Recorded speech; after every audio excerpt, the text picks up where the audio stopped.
on va travailler dans un repère qui n'est pas orthonormé, le repère ABD. Donc A est l'origine de ce repère, il aura pour coordonnées 0, 0. Le point B aura pour coordonnées 1, 0, on a AB qui est l'axe des abscisses. AD étant l'axe des ordonnées. Donc le point D aura pour coordonnées 0, 1.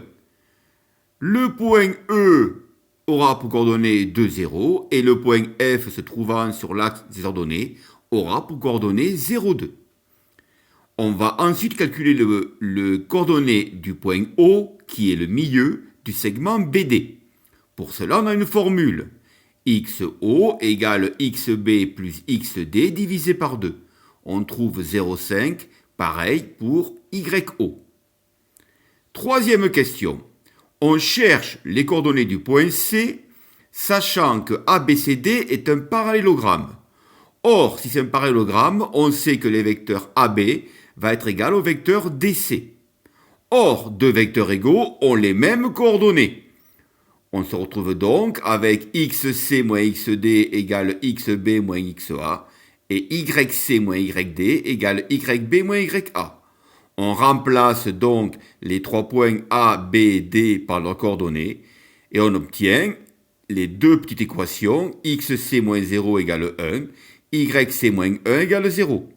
D'où le point C aura pour coordonnées 1, 1. Là, c'est facile, on peut le vérifier aussi sur le repère de plan. Dernière question. On veut démontrer que BECD est un parallélogramme. On calcule les coordonnées du vecteur DC et du vecteur BE. Et on trouve pour les deux 1, 0. Donc ces deux vecteurs sont égaux. Et on a bien BECD qui est un parallélogramme. Effectivement, dès que deux vecteurs sont égaux, on a un parallélogramme. Dans ce problème, on a utilisé 5 propriétés, 5 choses à savoir. La première, c'est une formule pour calculer les coordonnées d'un vecteur. La deuxième, pour calculer les coordonnées du milieu d'un segment. Puis, on a vu que si deux vecteurs égaux, alors ils avaient des coordonnées égales.